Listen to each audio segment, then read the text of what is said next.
മഞ്ഞൾ വിരിഞ്ഞ പൂവിൻ്റെ പുതുപുത്തൻ വിശേഷങ്ങളിലേക്ക് എല്ലാവർക്കും സ്വാഗതം. അങ്ങനെ എക്സാമിന് മാർക്ക് കുറഞ്ഞത് കാരണം പ്രിൻസിപ്പൽ ചിത്രയെ വിളിച്ചു വരുത്തി സംസാരിക്കുകയാണ് കേട്ടോ. എന്ത് പറ്റി ചിത്രയ്ക്ക്? ക്ലാസ് ടെസ്റ്റിന് മാർക്കൊക്കെ കുറവാണല്ലോ, ഇങ്ങനെ ഒരിക്കലും സംഭവിക്കാത്തതാണല്ലോ, എന്തു പറ്റി? ടീച്ചേഴ്സ് എടുക്കുന്നത് മനസ്സിലാവാതെ വരുന്നുണ്ടോ എന്നൊക്കെ പ്രിൻസിപ്പൾ ചോദിക്കുമ്പോൾ ഇല്ല മാം എന്ന് പറയുന്നുണ്ട് കേട്ടോ. പിന്നെന്താ ഇങ്ങനെ എന്ന് ചോദിക്കുന്നുണ്ട് കേട്ടോ പ്രിൻസിപ്പൾ. തുടർന്ന് പറയുന്നുണ്ട്, ചിത്തിര ഒരു കാര്യം മനസ്സിലാക്കണം, ചിത്തിരയിലാണ് ഈ സ്കൂളിൻ്റെ മുഴുവൻ പ്രതീക്ഷയും. 10ാം ക്ലാസ്സിൽ നിന്ന് ഈ സ്കൂളിന് അഭിമാനം ഉണ്ടാക്കി തന്നത് ചിത്തിരയാ. +2വിനും അത് അങ്ങനെ തന്നെയാകണമെന്ന് ഞങ്ങൾ ആഗ്രഹിക്കുന്നു എന്നൊക്കെ പറയുന്നുണ്ട് കേട്ടോ.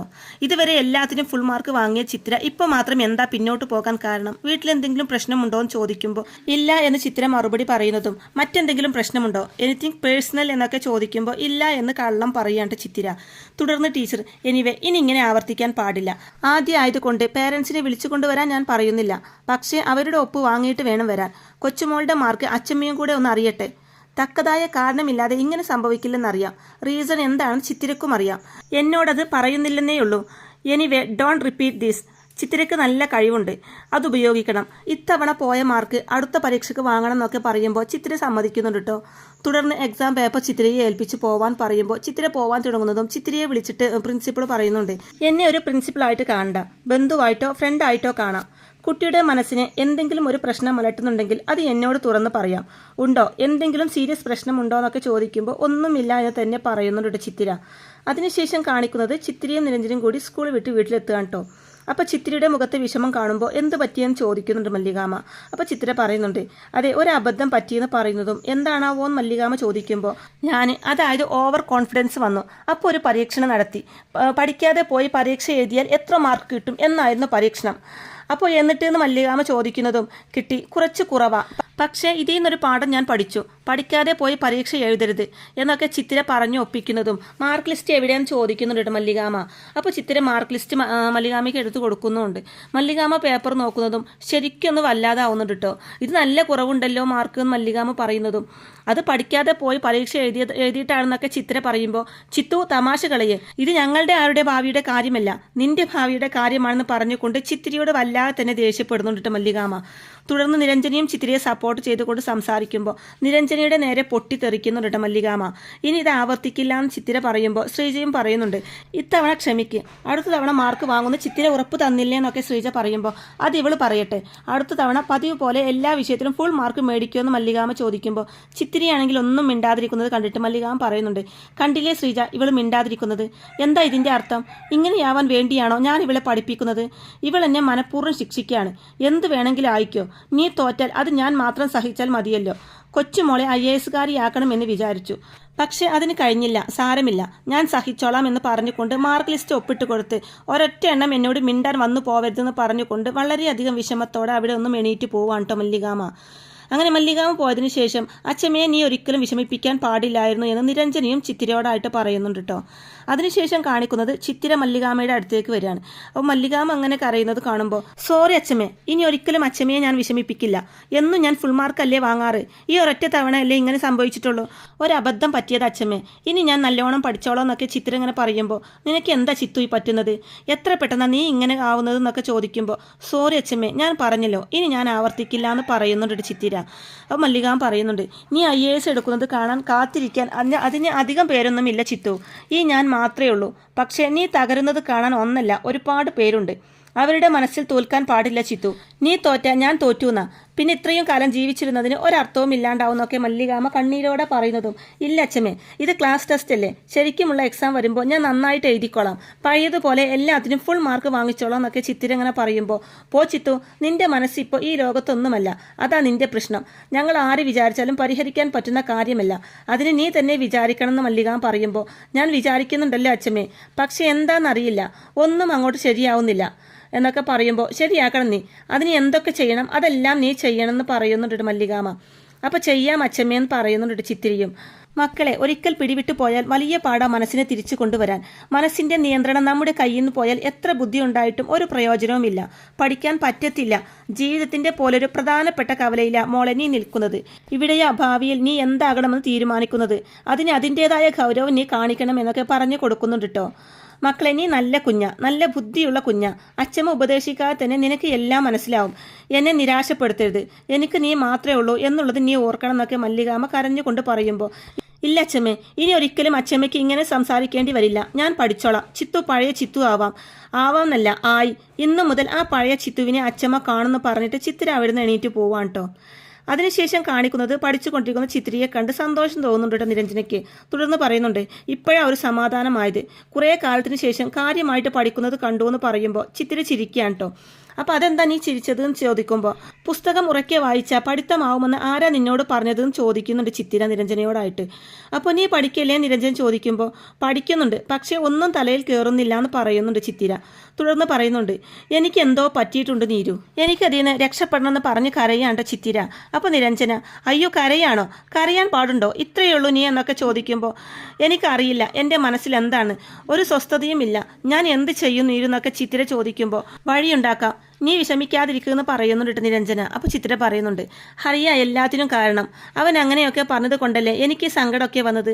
ഹരിയെ മറ്റൊരു രീതിയിലൂടെ കാണാൻ എനിക്ക് കഴിയില്ല. അതെന്താ അവന് മനസ്സിലാക്കിയാൽ? അതിനു പകരം കുറ്റപ്പെടുത്തൽ, അവഗണന, അതൊന്നും എനിക്ക് സഹിക്കാൻ പറ്റില്ല. എനിക്ക് എല്ലാവരും വേണം, നീയും വേണം, ഹരിയും വേണം, എല്ലാവരും വേണമെന്നൊക്കെ പറയുമ്പോൾ, ഞങ്ങൾ എല്ലാവരും ഉണ്ടല്ലോ നിരഞ്ജന പറയുന്നതും, നീയുണ്ട് ഹരിയുണ്ടോ എന്ന് ചിത്തിര തിരിച്ചു ചോദിക്കുമ്പോൾ, ഹരിയും ഉണ്ട് നിരഞ്ജന പറയുന്നതും, എനിക്ക് തോന്നുന്നില്ല. ഹരി എന്നെ വിട്ടുപോയ മട്ട, ഇനി നീയും വിടും, ഞാൻ ഒറ്റയ്ക്കാവും, ഞാൻ ചിലപ്പോൾ IAS എടുക്കും, മുഖ്യമന്ത്രി ആവുമായിരിക്കും, പക്ഷേ നിങ്ങളൊന്നുമില്ലാതെ ഞാൻ എന്തായിട്ടെന്താ നീരവും ചോദിക്കുന്നുണ്ട് ചിത്തിര. അപ്പോൾ നിരഞ്ജന പറയുന്നുണ്ട്, നീ ഇപ്പം അങ്ങനെയൊന്നും ചിന്തിക്കേണ്ട, ഹരിയുടെ പ്രശ്നം ഞാൻ സോൾവ് ചെയ്തു തരാമെന്ന് പറയുന്നുണ്ട് കേട്ടോ. അപ്പോൾ ചിത്തിര പറയുന്നുണ്ട്, അവന് എന്നോട് മിണ്ടണം, എനിക്ക് അത്രേ വേണ്ടൂ, പഴയതുപോലെ പെരുമാറാൻ ചിലപ്പോൾ അവന് പറ്റണമെന്നില്ല, എന്നാലും എന്നെ അവഗണിക്കരുത്, ഒഴിവാക്കരുത്, എനിക്കത് സഹിക്കാൻ പറ്റില്ല എന്നൊക്കെ പറയുമ്പോൾ, ഞാൻ ഏറ്റു, ഞാൻ ഇന്നു തന്നെ ഹരിയെ കാണാം, സംസാരിക്കാൻ നിരഞ്ജന പറയുമ്പോൾ, ഞാൻ പറഞ്ഞു വിട്ടതായിട്ട് ഒരിക്കലും അവന് തോന്നരുതെന്ന് ചിത്തിര പറയുമ്പോൾ, ഞാൻ അങ്ങനെ ചെയ്യോ, നീ സമാധാനമായിട്ടിരിക്കും, എല്ലാം ശരിയാവുന്ന നിരഞ്ജന പറയുമ്പോൾ, ശരിയാവണം, എങ്കിലേ എൻ്റെ മനസ്സ് തണുക്കൂ, എങ്കിലേ എനിക്ക് പഠിത്തത്തിൽ ശ്രദ്ധിക്കാൻ പറ്റൂ, എല്ലാം വേഗം ശരിയാക്കാൻ നിനക്ക് പറ്റട്ടെ എന്ന് പറയുന്നുണ്ട് ചിത്തിര.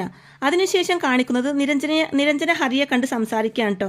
തൃപ്തിയായല്ലോ അല്ലേ എന്ന് ചോദിക്കുമ്പോൾ, എന്താണാവോ എന്ന് ഹരി ചോദിക്കുന്നതും, അല്ല ഒരു പെണ്ണിൻ്റെ ജീവിതം തുലച്ചപ്പോൾ നിനക്ക് സമാധാനമായില്ലേ എന്ന് നിരഞ്ജന വീണ്ടും പറയുന്നതും, മനസ്സിലായില്ല എന്ന് പറയുന്നുണ്ട് കേട്ടോ ഹരി.